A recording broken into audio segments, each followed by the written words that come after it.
welcome back to my channel. It's your girl Sharon, aka the Melanin Nostalgic Runner, and today we are reviewing again Young, Famous, and African, season 2, episode 3, and this one's called Diamonds Are a Girl's Best Friend. So there's a little subtle hint that's going to be tied to Diamond a lot on this show. Not sure how that's different from any other episode because so far it's been pretty Diamond heavy, but hey, he's a huge star in that continent, so let's get into it. Also, before we get into it, don't forget to like, comment, and subscribe to the channel. Also, I have other content besides this. Of course, I have the Get Fit With Me series where I review Black yogi instructors on the YouTube streets. I do the routine and then I review it. Also, I do have a Get Ready With Me series called Ready to Go Outside because we're outside this year. And this is, if you want to see how I got my hair the way it is, definitely go to that. And I have them all like in playlists, so it makes it pretty easy. So if you want a certain content you want to follow, it's there for you. Also too, if you do want to check out the first 2 episodes, I already have that posted, so you can go ahead and check that as well. And let's get into it. So this episode starts off exactly where the last episode ended. They're still at Kanti's champagne party, and Andale just got done reading the hell out of Kanti and just getting her all the way together. Basically, what they were embarrassed about mainly was just putting their business out there in front of strangers. That was the main premise of why he was so upset. He basically said that because, you know, Luis was there, and then also you had Fontana, who, you know, just got hashtag just got here. You know, I said I was going to be saying that a lot. I'm going to continue saying it. And so basically, Kanti's like, you know what, the delivery might have been off, but the thing is, at least people are going to start talking. And so she is unapologetically and actually high-key right. So now everyone has went to their respective corners after Kanti has proceeded to piss most of the people who are there off. And so Annie is talking to Andale because Andale is consoling her because he was upset how that went down. And Andale and Annie are pretty close because they're, again, similar personalities. It's just Andale just articulates himself so much better when it comes to his emotions and all that. Anyway, so then after that, then Zari and Caitlin, they go off to their respective corners, and they're both, you know, basically just recapping what just happened. They're like, that was disrespectful. And then, as a dig, Zari starts talking in front, like, Annie isn't even that far away. She's in the same room, but just a little bit further away. Starts proceeding to talk about Annie's marriage and how that the rumors are true. Basically saying it's facts, it's true, it's gospel, that's what it is. And even starts going into detail who the person is that allegedly has the side baby with Two-Face, aka Innocent. And I can't tell yet, but Annie was not that far away, it looked like, too, when she was doing all that. So there's clearly definitely still some major unresolved issues with Zari and Annie, but we knew that from episode 1. But yeah, so to keep, and then while that's happening, we have Kanti, Nadia, and Swanky going in the respective corners. And basically, because Swanky is still pretty upset with really Kanti still, he already addressed how he felt to Nadia because it was for the same issue from the party, from Diamond's party, how they just proceeded to Destiny's Child up out of there. And as soon as like his new friend got introduced. And I'm wondering, I'm not sure yet, but we'll see. I'm wondering, is it going to be also addressed by the fact that she was the only one that wasn't even invited to this party that's happening at the moment. So that's what's going on right now.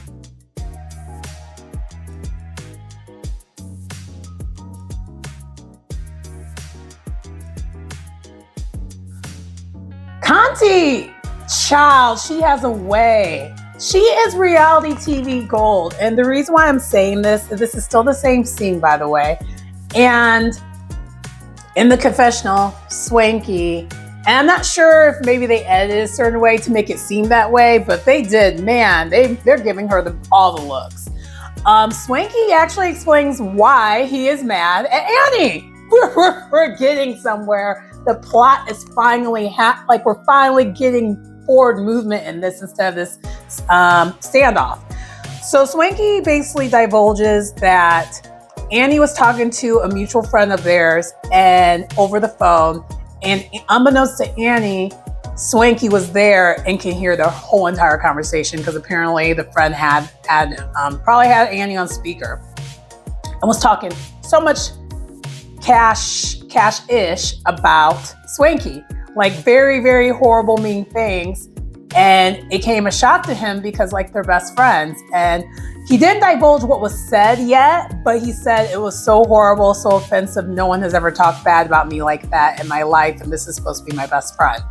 So I'm wondering now, depending on what was said, maybe, just maybe, because I don't know, the first episode, it came off like there was no way that they're ever going to be cool again. There might be.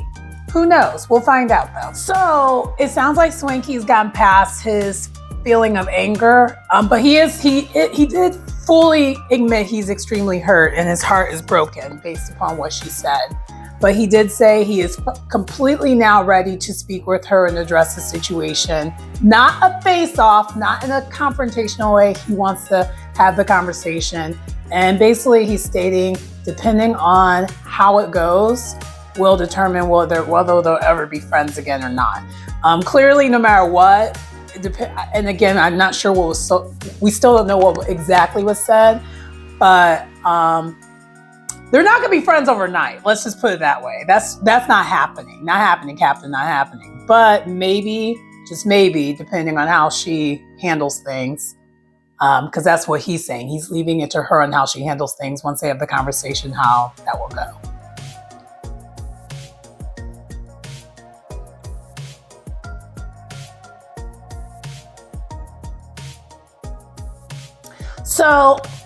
So now we're at the next scene. The next scene, Andale is walking to his studio, not his normal studio, I guess the studio space that he rented. Basically he's going to do a podcast and he's doing it specifically for Annie because Annie wants to clear the air on everything that's going on when it comes to her marriage and all that. Because Annie still feels super, super hurt that everyone is basically believing the blogs and not really talking to her first to find out what's real and what's not. So that's where her hurt is coming from. To me, it's still misdirected. It's still, you could use your words and say that instead of doing what you're doing, because just the way she moves is just, I never have liked how she moves. It's just so emotionally immature. But she is going to do this podcast with Andale because at this point, it seems like Andale is the only person she's trusting. Which is insane, but child, when I say Annie's going through it, she is going through it. Her version of the story is completely different than what is out there and what has been out there.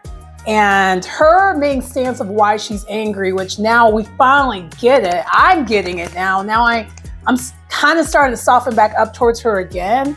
It's not about the rumors. It's about that her kids are the people are getting her kids involved in all of this, her actual kids involved in this.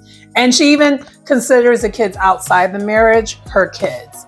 And she also does explain that there's not tons and tons of baby mamas. There's not like 5 different baby mamas.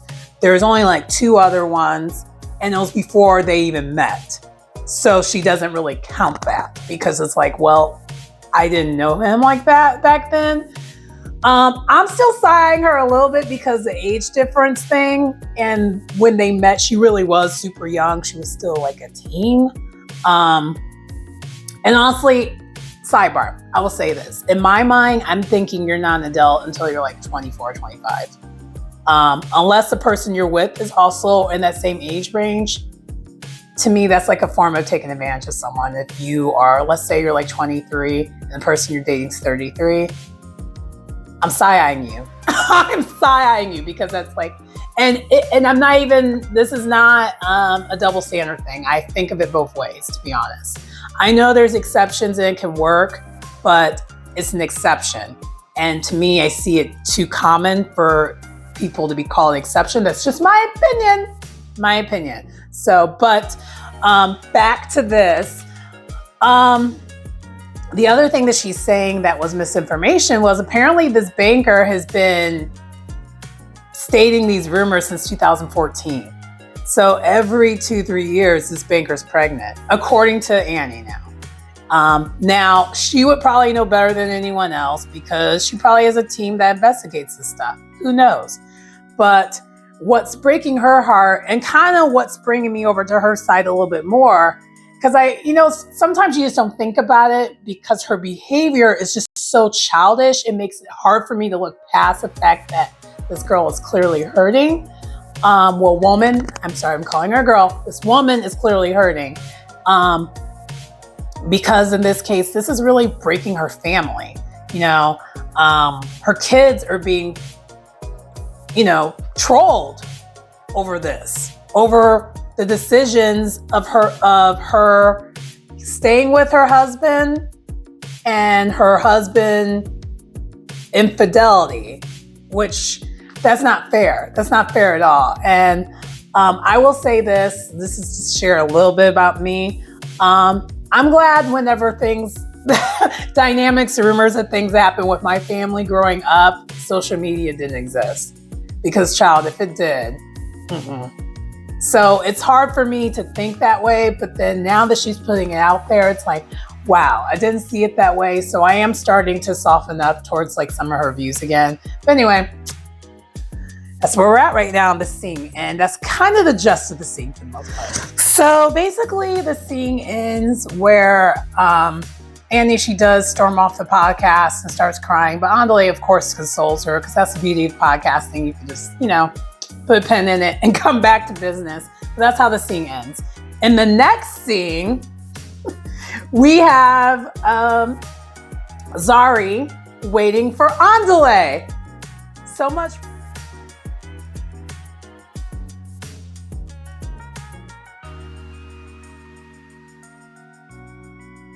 For Andale.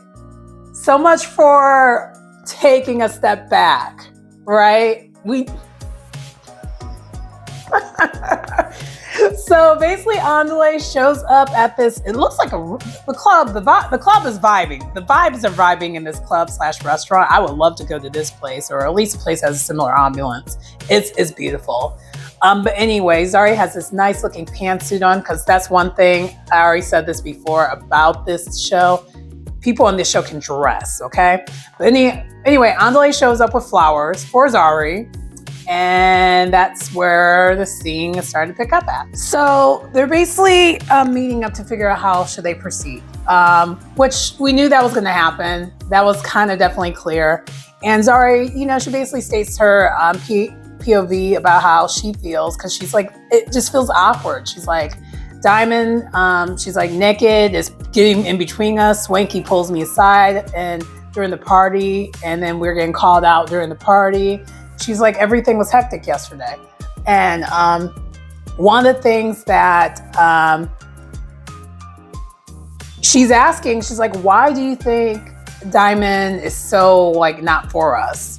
Like even, why can't we be friends? So that's what she said. Why can't we be friends? When we know Zari wants to be more friends with this man. It's clear, like the chemistry is chemistry-ing. Like it's through the screen, it's just coming here in the living room or wherever you're watching this at. It's so obvious. But Andale still is being ignorant and not knowing. And Zari just like pretty much just puts the trump card out there. She's like, you know what? Diamond sees you in him. Like she's like, he basically just calls him out and says like, Diamond thinks you're a player. Diamond sees you and him and sees all of it and doesn't see, like, she's like, you guys are best friends, your baby mama situation. So his baby mama situation that I alluded to in the last video is being called out. And also what Diamond feels and what he mentioned in the confessional, he did state to Zari So Zari's putting it out there, say, hey, this is how he feels. And so basically she's like, this is just making things awkward. I don't really know what to do. And so that's where they're at with the conversation. One thing that closes out the scene is Andale has his own hesitations as well. He finally does state that he has his hesitations. His hesitation is when Diamond comes in the room, Zari's world stops, which is true. They also have undeniable chemistry, so it just seems like it really is like a love-like triangle or an entanglement, if you will. And Zari's like, well, he's the father of my kids. So you know how Fantana alluded in the last episode, even though she just got here, that their co-parenting dynamic is troublesome. Andale has similar sentiments a little bit, even though Diamond's supposed to be his best friend. So it's really confusing, really weird. But Zari's like, no, this is the father of my kids. I'm comfortable with him. He's been there for me, no questions asked. Even though he can't keep it in his pants, everything else about him is solid. Basically, that's what she's saying for the most part. That's not what she said, but I'm paraphrasing. And so he asked the final question was like, well, how do you feel if he dates other people? Like if it gets serious with someone else? And he's just like, well, she's like, there's a potential. I mean, he's interested in Fantana.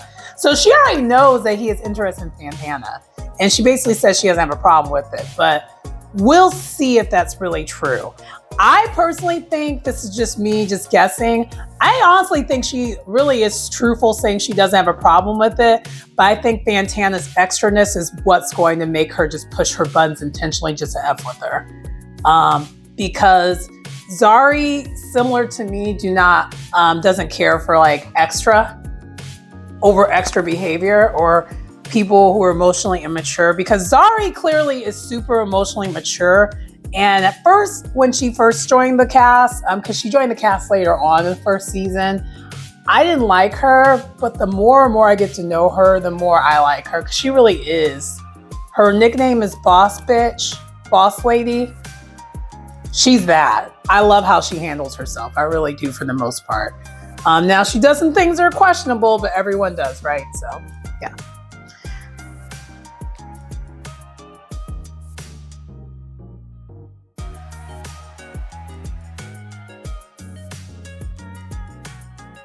So in the next scene, Diamond, it takes place at Diamond's house, and Diamond invites Fantana over.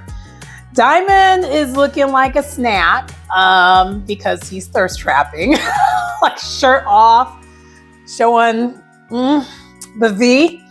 And Fantana her thighs are thighing, and she has a nice like voluptuous body walking into the scene, and I think things are picking up, and we might real soon find out why this episode's called the episode's called. Just saying. So in the scene, basically, Fantana, she does state to Diamond how she feels about the dynamic of the baby mom situation with Zari, because at first she basically just calls it.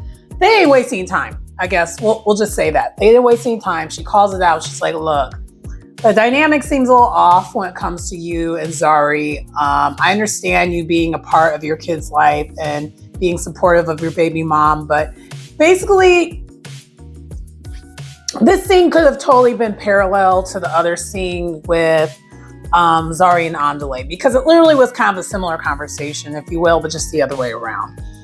And then they kiss at the end. They do kiss, and from the kissing, they went upstairs. So that definitely was a thing. So, on to the next scene, if you will.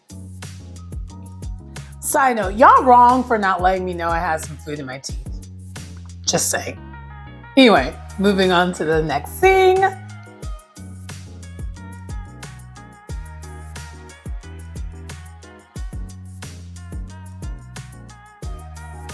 So in this next scene, Annie is getting ready for her two kids to come to South Africa. They're coming, Isabella and Connie, I think, is the other, or no, Olivia. Isabella and Olivia are the two children that are coming down to South Africa, and then Innocent, Two-Face is bringing them. And so she's really excited, really hyped. And then also in this scene is the first time Innocent is kind of making his appearance on the show also. And he has his own confessional.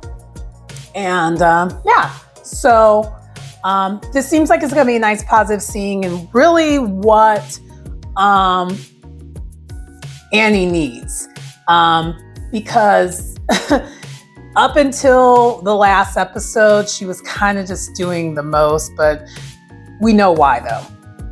So she meets her kids at the airport, a private airport, because the kids and Two-Face, they get a private jet, and so she meets them there, and they, all give her a warm embrace.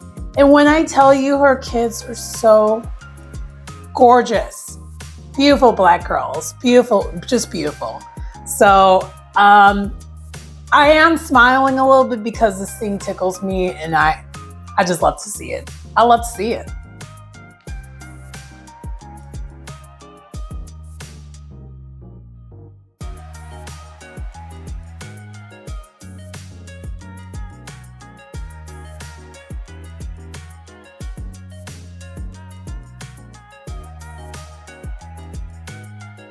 This next scene here is the scene with the guys for the first time in a minute.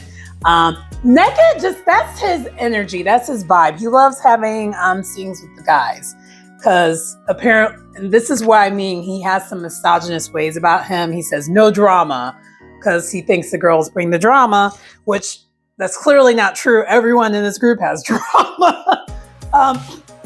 So briefly, what's discussed though in this scene, they're at a basketball court. And this basketball court is gorgeous. It's it's colorful, it's very vibrant looking. I don't play basketball that much anymore, but if I did, I would want to be on this court.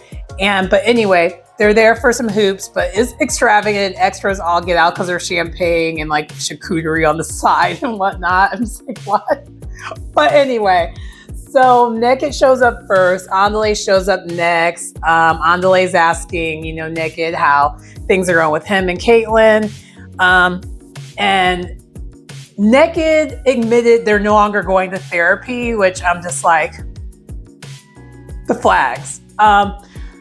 According to Naked, sex is therapy because now they're having more sex because they weren't doing that. That was the issue last season. The intimacy was lacking by quite a bit. But now the intimacy is all the way there, at least according to him, because, a lot of people think sex and intimacy are the same thing when they're not. But we haven't really heard from Caitlin yet. Hopefully we do soon, where she kind of states her POV, how things are going. Because so far, we've only heard Naked's side of it. But, okay, so then Naked calls out Andale about how he handled Connie. And then Lewis makes his first appearance with the rest of the group. And he's basically stating like, hey, Andale yelling stole my shine. It stole my swag, which this dude is fine, but he's going to annoy me. He's going to annoy me. And honestly, Andale's finer. Just because his personality and vibe is just better to me than this Louis guy. And Naked basically called him a bone collector. He's like, why are you acting like a freaking bone collector right now? Like, chill out. Like, he's like, I literally wanted a guy scene for no drama, but you're doing too much right now. Hashtag, I feel like he might as well just say what I've said about Fantana. You just got here. So I feel like I'm going to be saying that about him too.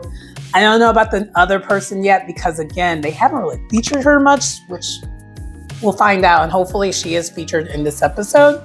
But anyway, that's what the scene's doing so far. I think Swanky's going to show up too. It's going to be pretty much all the guys on the show that's going to show up on the scene and pretty much just chat it out.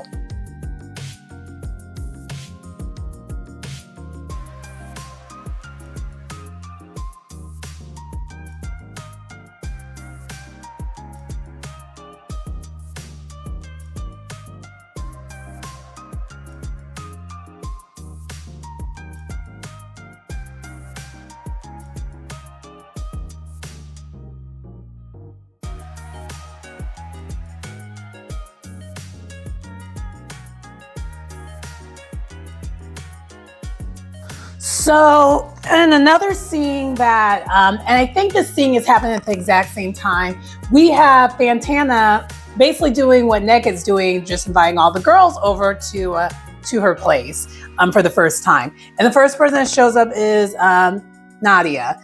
And Nadia throws a little bit of shade in confessionals, like, you just got here. This is kind of odd that you're doing this already because you just got here. See, there's a common theme here. But she did that on the confessional, not in person. And then she's asking all the questions, and Nadia's doing what she does best, bone collecting. But at least she's been on the show since the beginning, so she can do that. So she's asking, she basically got to the tea of Fantana is messing with Diamond, because it's so obvious whenever Diamond gets brought up. We don't know all the details, because the question was asked, because she got into the business asking like, oh, so you had a date at his house. Did you stay over? And Fantana did not disclose that information. She kept it classy, kept it cute. But it's alluded in the previous scene that did happen. But she also stated in a confessional that's none of her business, basically. So that's why she didn't say anything, which is fair. So after that news was told, to Nadia, she literally did kind of give Fantana a warning, like, Zari's a little weird when it comes to that, so you might want to tread lightly on that, sis. Tread lightly. And again, I feel like that's definitely been the theme this whole entire episode, that this might be a problem, but we'll see how that goes. So all the girls are now finally showing up, doing their walkthrough, including Banten. So she's finally part of it, because Fantana doesn't know any of them. So she invited all of them there. And Zari shows up. We see Conti. We see Caitlin. I think probably the only person we may or may not see is Annie. But we'll find out if she shows up. But they're all basically kind of doing a walk-in, which is like my favorite thing about this show. If they do that all the time, I'll just be all about it, because everyone in this cast, like I said, they're beautiful and they're all giving fashion. So this is my kind of introductory. Okay, Fantana kind of did that. So they finally all get there, and they're doing a paint, like a sip and paint type thing, but they're painting an African man with just a fruit right there, and he's swole and beautiful. Yeah. This will be my kind of girls' night, to be honest. I'm with it. This is, naked painting. Okay. So Zari's starting it already. She's doing her passive aggressive thing that she does, where she takes over events. Because again, I wasn't sure if she was truthful or not. I think she's just trying to get to the bottom of like who Fantana is. Cause she even shaded her in the confession, said that she don't know her. She basically Mariah carried her. So we will see how this goes. But I think Nadia, she'd be right. I think it's gonna go left. But we'll see if it's the opposite of what we think. Probably not though. So, okay, they're back to the guy scene, and I was right. They're doing them like at the same time. Basically, Andale is stating his POV of why he went off, because now Swanky and everyone's there. Swanky came with his basketball wear. He knew he wasn't playing no damn basketball. He had the scarf on, not scarf, he had a blanket on, he had basketball shorts on. Like, just Swanky was still just doing what Swanky does. Just like, in the words of Naked was like, he's giving Nigeria, he's giving Paris, he's giving... I was like, oh my gosh. Just fabulous ideas, finest. But anyway, now Louis is now saying like, he did get to do his toast. Like he's, because they were like, do you remember what you were going to say with the toast? Because he's basically explaining like why he was awkward and everything. He was like, I wasn't expecting that. He's like, I wasn't expecting that kind of energy. I was there to give a toast. That's why I was there. And then they were going to introduce me. And he gives the toast, and Swanky shades the hell out of that toast in the confessional. I don't think the guys like this guy. They're clowning him. They're clowning him in the confessional. All of them are. minus Andale. But Naked is and Swanky is so far. And then more tea is that Louis has a thing for Fantana because he said that he was talking to her, she felt uncomfortable, yada, yada, yada. And so he was going to try to, so now there's more conflict with that because Diamond and Fantana are kind of seeing each other clearly. Well, not so clearly at the time, but yeah, now that's, now we know that that's happening. And Louis and Diamond already have a beef trying to go after the same girl from before. So it's like recycling itself, essentially. And Naked, because Naked, really knows Fantana very well. He basically saying this dude needs to stay in his lane. This ain't what he wants. So alliances are still being drawn, and it's pretty obvious. It's kind of interesting, but we'll see what happens on the girl side of things. So there was a little bit of comedy relief. Because Louis was asking if anyone was married, and then Andale interjected and said, because he was kind of asking Naked, because Naked and his girl, Caitlyn, they've been together for a minute, so he was like, "Are y'all married?" And he's like, "No." And then Andale interjects like, "Yeah, he tried that twice, it didn't work." And Naked's looking at him like, "Way to put my business out there." Okay, he's caught up to speed on what's going on with me. Well, Jesus. Well, goddamn. And Andale was like, "You know what? Marriage isn't for," in the confessional, he's like, "Marriage isn't for everyone, including me." I was wrong. Annie did show up, and she showed up right when they're painting, and she's like, "Oh my God," because they're still painting. But in the meantime, in between the painting, there's still a little bit of shade being thrown, and there's definite tension, mainly between Zari and Fantana, and also kind of similar to, it really is similar to like what Louis has going on. Both of them have this horrible case of you just got here and they're doing too much. Because Bonten, she's new, but she's staying under the radar and just like minding her business, which even though I think she's the only one that actually still already knew these people before. So I think the dynamic is slightly different, but yeah, that's kind of what's going on the girl side. So one thing that actually worked, and Fantana might have been right, when Annie showed up and she saw Zari, and they did actually have them on the opposite side as far as them, their paintings and stuff being at. So she didn't have to sit next to her. She actually waved at her and smiled, and like genuinely waved and smiled. And high key, this is gonna sound really vulgar, because her family was just there, including like Two-Face. I think she's happy because she got some D. I think she needs more of that regularly in her life, and maybe Annie will be like happier. But it seems like she's in a much happier place right now, at least in this scene. And so she said hi to Zari, and they all were just like, "Oh my gosh, this is progress," because that's the furthest and nicest they've been. And everyone just kind of called out. I was like, y'all should just talk and just bury the hatchet and clear the air. Because high key, their beef ain't even real beef. It's like the dumbest petty beef ever, that they really could just put their whole thing to bed, because it's old news. It was just a lot of their beef is just residuals from the first season that they could just really get over, because nothing serious happened there. So Fantana is still doing too much. She, after the little breakthrough happened with Annie and Zari, she then interjects and is like, "Okay, so how about we all say one thing nice about each other," just forcing a scene. That's kind of what I'm getting from her. She's doing too much. She's very over the top too much. She's not letting things happen organically.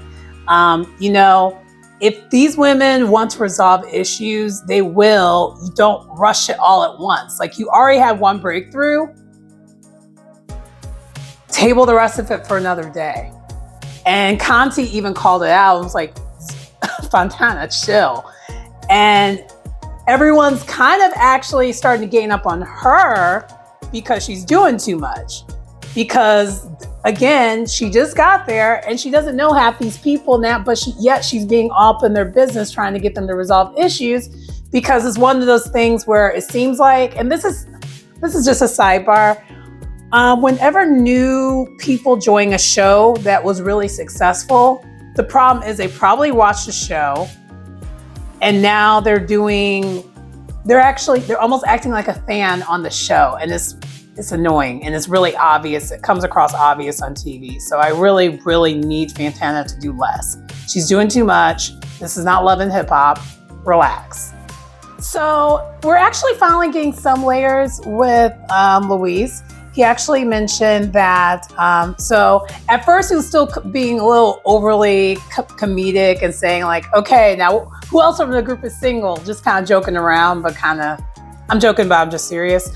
But then he did mention Biobi. I think that's her name. Again, I'm gonna do that. Because she finally did make an appearance in this episode. The last episode, she really wasn't in the show, but this time she is. But again, she's kind of just staying back. So she's not really, there, it feels like. But anyway, he mentioned that he had, Luis had his first event in Nairobi, where he's from.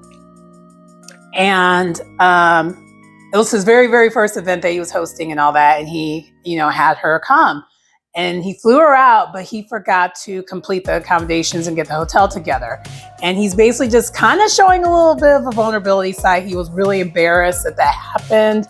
And he wants to hopefully confront her and apologize about that, because he really feels really bad. Because basically once that happened, she didn't stick around. She turned right back around and went back. Because apparently she's also, kind of a queen bee on this show. It's not in the show. She's a queen bee in South Africa. She's really, really known. She's kind of a major TV personality. So she turned her right back around. But anyway, he's saying that he wants to apologize to her. And this is kind of the first time we're seeing something about him that isn't surfaced. So the painting session's over with the girls. I forgot to mention in the scene where Luis was talking, Andale was the only one that left the basketball court. So Naked and Swanky were still there. So that's who he's talking to. But back to the women. And I think this is going to be kind of the end of it. And I would say this episode definitely feels more like a filler episode. Other than us getting more of Annie's actual POV and her side of the story of really what's going on with her marriage and stuff.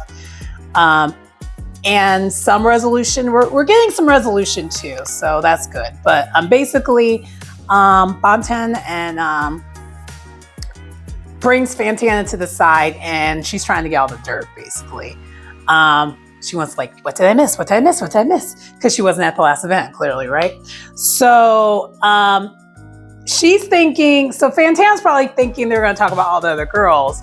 But Banten, because she's a TV personality and she's not new to this, she's true to this when it comes to the interviewing of it all. She turned it around on her. She's like, so what's going on with you and Diamond Platinum? And Fantana just cannot contain herself. And I just really hope they both Fantana and Luis, them two especially, because Banten hasn't really been as much of an issue. I hope their energies calm down the longer they're with the group, because they're both giving thirst trap. At least in my opinion, they're giving thirst trap. So, Banten, she's like, after she got the news and the tea from Fantana, she's like, she cannot wait to tell Zari. And she was like, in her confessional. And I think if any of you watched the trailer that I had in the description, this is where it comes from. She's like, destruction. So I think she's decided her role is gonna be, y'all not gonna really know what's going on with me. I'm gonna be the new bone collector, which is probably why her and Nadia, they're gonna butt heads, because Nadia is basically the bone collector. And I think Banten's actually coming after that spot. And it's probably better at it than she is in a way. Maybe. We'll find out. Because I am liking Banten. I like her as a new addition to the cast. Because honestly, so far, and this is, again, y'all already know how I feel about Nadia, we can swap them out. I'm sorry, not sorry.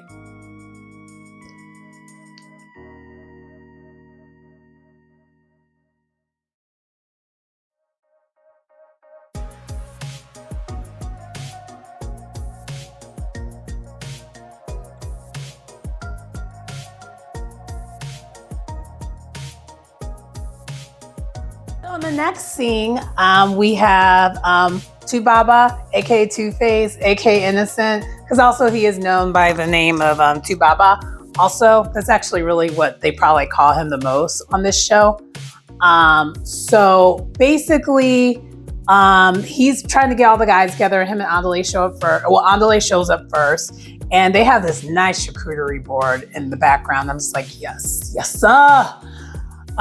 But they're basically going to clear the air, and we'll see what happens next from there. But it's going to be another guys event. So in the scene with Tubaba, Naked did join, and then also Luis joined again. So they're basically introducing Luis to the guys. And the gist of what everyone is thinking is similar to what I just even said, is that Luis has a case of trying too hard. He's trying too hard.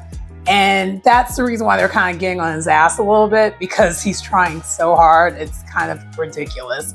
And then in the same scene, the subject comes up about what does he want as far as like, because they're really trying to get to know this guy and not just the surface stuff, really get to know him. And he mentions he wants kids, but he basically wants to have an agreement where he has a child with the mom and then they go their separate ways. So he actually willfully wants to be a single parent, but like on his end, because he really wants a child. And then he also mentions he wants, his clock is ticking. Like, he's giving me kind of feminine energy, and I'm not used to hearing that from a man who is kind of, you know, I don't know, it's odd. And so as he's explaining himself further, he's just digging a hole, digging a hole, digging a hole. Mind you, the people he's talking with all have kids, right? Except for, I'm not sure if Naked does or not. Naked's been married twice. So they all have life experience. And also too, I think the issue is, and why they're kind of looking at him crazy, is because all of them, they're like in their, 30s, 40s, they're in that range, or they're millennials. And he is kind of like, I think he's like a Gen Zer. So they're kind of looking at him like, they both all are giving the math equation meme. They're just like, because to them, none of the math is mapping. And mind you, Tubaba has like 7 kids. So he's looking at him like, so you're trying to plan all this out? Because he's like, yeah, I plan everything out. Just like, as if like it's a math equation. It's not a life, and it's not people. And so they're all just kind of looking at him like crazy. So that's pretty much where it ends. And we're on to the next scene.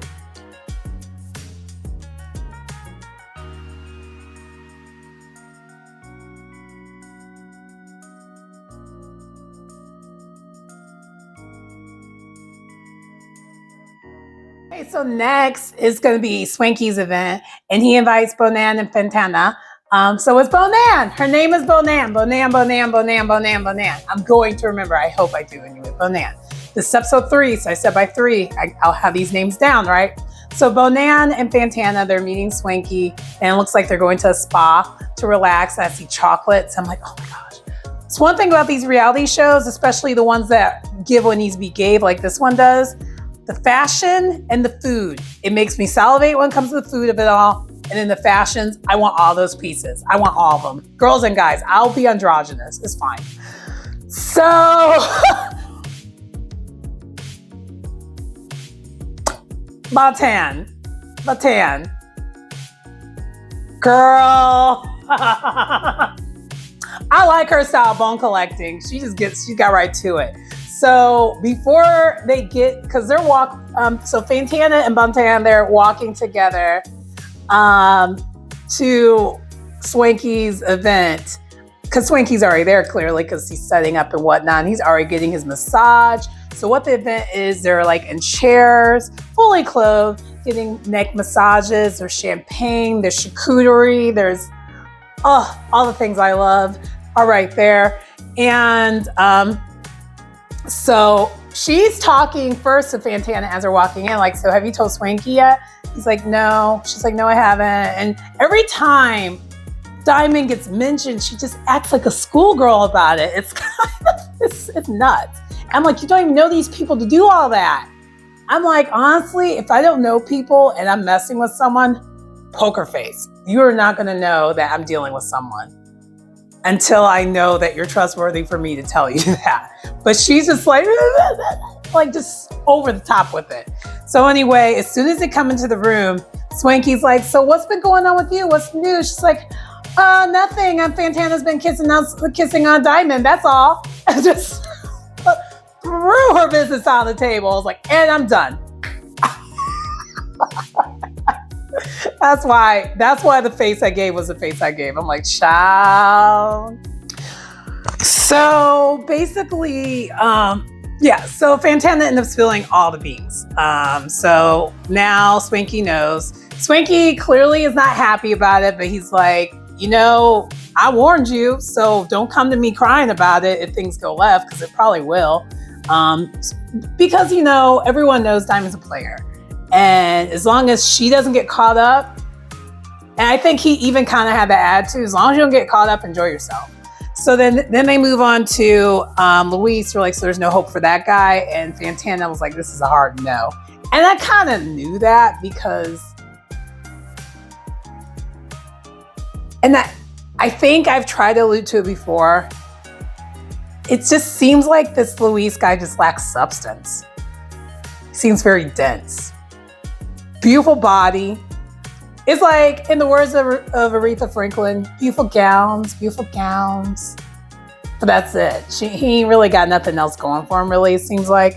And Diamond, besides him kind of being a player, he's a successful major recording artist. And she's also an artist too, so they actually do have some true commonalities. But the issue is she's probably going to get caught up, though, because he is a snake charmer. And because Diamond, aesthetically, he's not the most attractive looking dude, but I could see his vibes be vibing. I could see it. You could see through the screen that his vibes are vibing. I'm pretty sure if I met him, he probably could sweet talk me. Like, he's one of those where the vibes be vibing. And Louise ain't got no game. He just doesn't. He's literally just he works on his body and he wears these kind of muscle shirts. And it's like, that is what he's letting his body basically give him game, which isn't enough. Especially if you're a confident woman, that's not enough. You gotta, come up with more than that. So there's that. So Swanky tells Baten about what Louis said about that trip.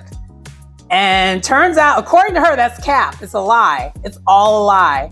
So unbeknownst to Swanky, he just stirred up some drama. So there's going to be some drama there because she's going to confront him. Because she's like, that doesn't even sound like something I would even do. So she wants to meet this guy, but I think she's going to meet him to confront him. Because one thing I've noticed about her, even though she stayed out of the way so far in the first couple of episodes, she spits it out. She's a straight shooter. So we'll see what happens. But I could tell this is a setup probably for the next episode or the next episode or two. I'm not sure if it's going to get confronted right away, but clearly something's going to happen there. She already said Louise coming to the group, Lion Bonand, and she's like, yeah, I'm going to sort him out. So it sounds like he needs some straightening. So she's going to give him some straightening. And based off of his energy and what he gives, it's going to be a mess because I kind of alluded he's giving very, and I'm not trying to be toxic and it's probably going to sound toxic. His energy is very feminine, but not like catty feminine, like that kind of femininity. Because, okay, mind you, time out. In my opinion, this is my opinion, all human beings have masculine and feminine energy. That has nothing to do with gender, it has to do with just like how you handle yourself in conflict. And some lean on more towards femininity, and others lean more towards masculinity. Has also nothing to do with orientation. That's just how we're built as science. That's just what it is. And he is giving very much overly and feminine energy, and from when I say that, like the toxic side of it and not good. He's very, it's screaming insecurity, but not, it's just, I don't know. It's not good. It's really not good because even Swanky, to his standpoint, he doesn't give that energy. He's a man, even though he dresses very androgynous and beautiful, he gives very masculine energy for the most part.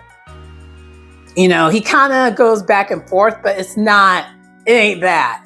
So I guess that's kind of what I want to explain, but I feel like I'm going to get slammed for how I'm explaining this. But like, it's messy. Like, why did you bring up this woman for what? Because I think also too, if you go watch the show, which I still think you all should watch the show, even though I'm reviewing it.